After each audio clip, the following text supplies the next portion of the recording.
Logo, que ia acontecer, para que a multidão judaica pudesse chegar até a escadaria da residência privada de Pilatos. João, o discípulo amado de Jesus, informou imediatamente José e o mensageiro de quanto acontecera junto do pretório e no interrogatório privado do procurador, evitando, assim, a sua conversa com o romano. O jovem Zebedeu recuperara as esperanças. Viu otimista perante as declarações de Pilatos. Na verdade, tinha razão.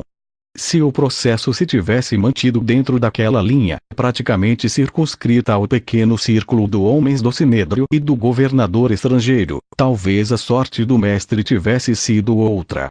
Porém, as maquinações de Caifás e dos seus homens não paravam. Uma vez recolhidas as últimas notícias sobre Jesus, o correio despediu-se dos amigos do Rabi, partindo a correr para o acampamento de Getsêmani.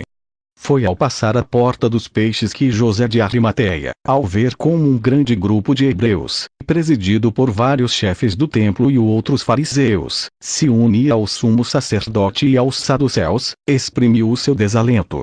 Enquanto aguardava em frente do parapeito de pedra de Antônia, José tinha recebido uma informação que vinha complicar tudo. De mútuo acordo com os juízes, Anás começara a distribuir secretamente moedas de ouro pertencentes ao tesouro do templo.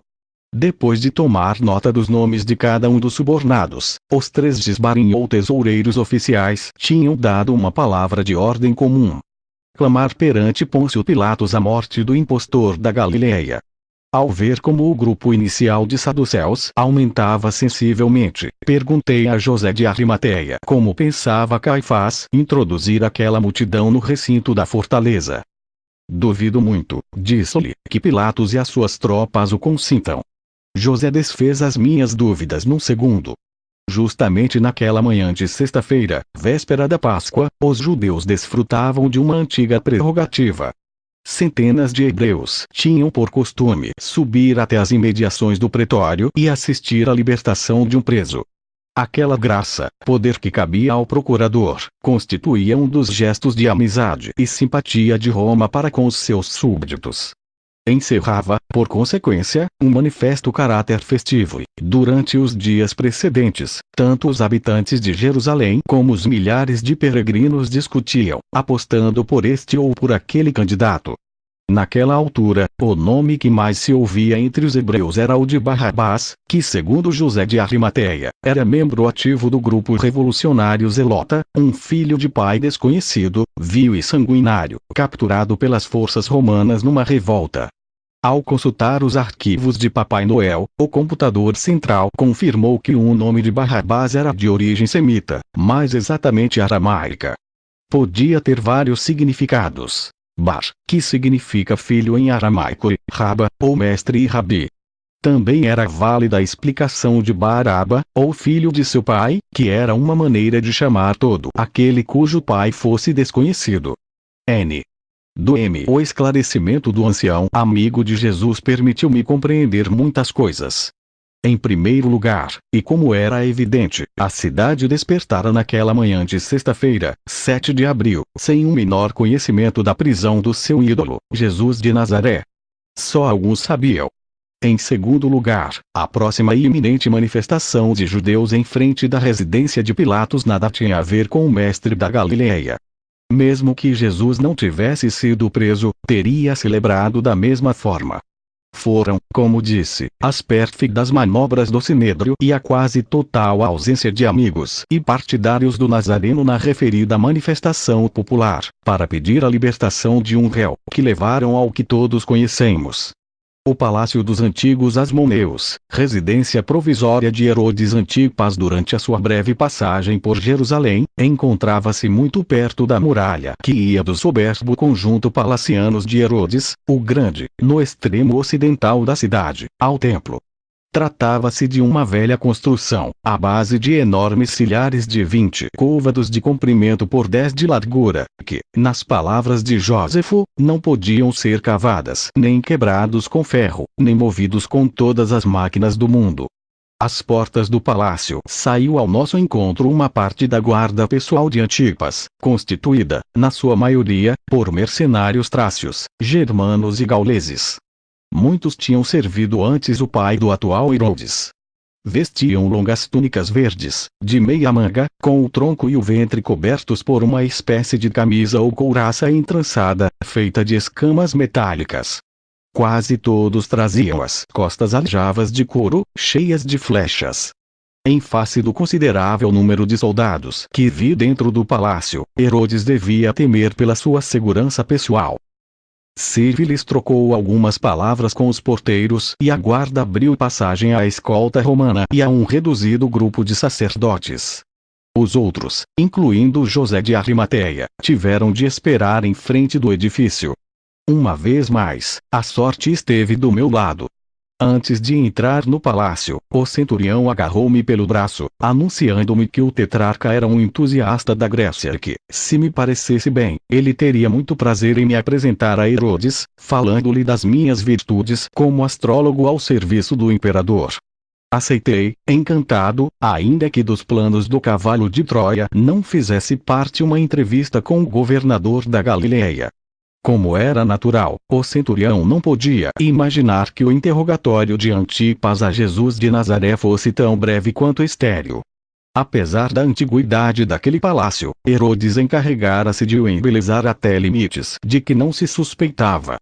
Do pátio central, ocupado por um tanque retangular e onde, no lajedo, bicavam inúmeras pombas, alguns dos criados, guiados sempre por um somatopilax, o guarda-costas da corte herodina, que respondia ao nome de Corinto, conduziram-nos ao andar superior.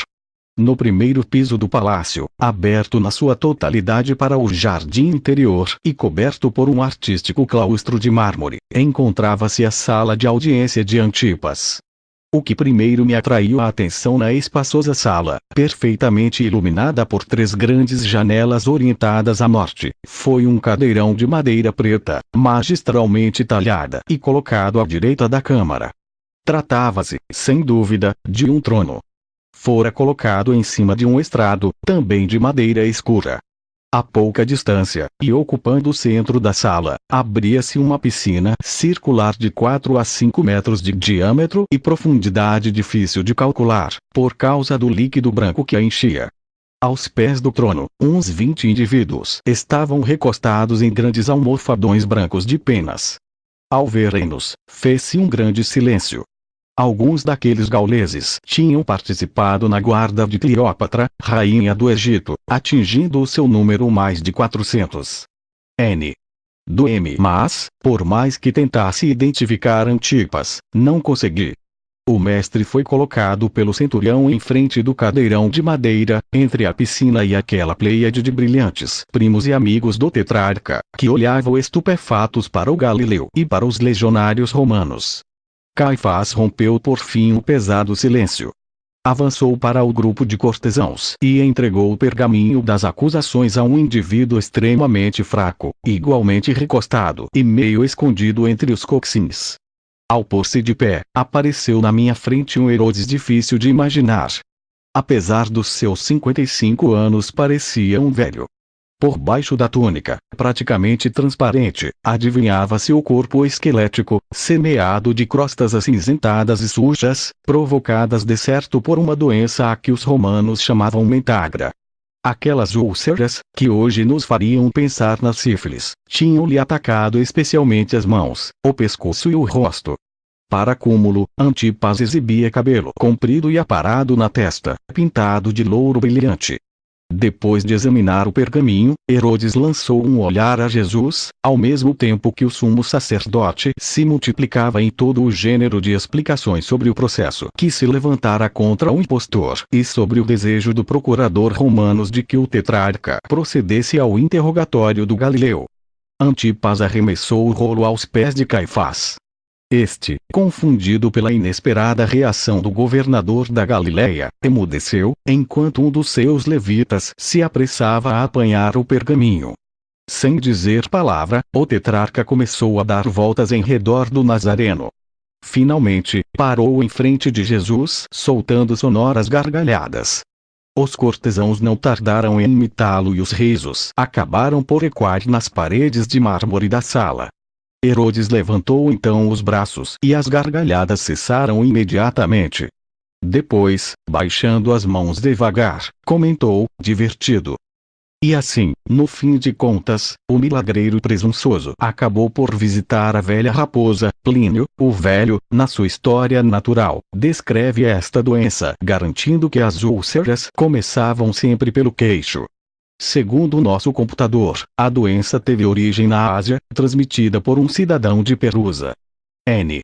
Doi, o tetrarca, evidentemente, conhecia um mestre e estava informado das palavras de Jesus, que lhe chamava raposa. Antipas esperou pela resposta do prisioneiro. Mas o rabi, com a cabeça descaída para o peito, nem se dignou olhá-lo. Durante pouco mais de 15 minutos, o filho de Herodes, o Grande, perseguiu o prisioneiro com perguntas, mas nenhuma só resposta obteve. Uma das principais preocupações de Antipas, a julgar pelas suas perguntas, era a possibilidade de aquele Galileu ser a reencarnação de João Batista, que ele executara 3 anos antes. Saltava à vista que os remorsos se tinham apossado da alma daquele governante despótico e cruel. Desiludido com o silêncio do Galileu, Herodes mudou de tática. Fazendo um sinal a um dos seus leais, exclamou: Manahem! Chama Herodíade. E o velho Sintroposos, o preceptor de Herodes Antipas, apressou-se a sair do salão de audiências, para ir procurar a amante do Senhor. Longe de se irritar com o mutismo do Galileu, Herodes parecia ter íntima satisfação com isso. Aquela atitude era muito estranha e, dissimuladamente, o tetrarca foi caminhando pela beira da piscina, procurando não escorregar no polido pavimento de mármore, com incrustações de coral rosa.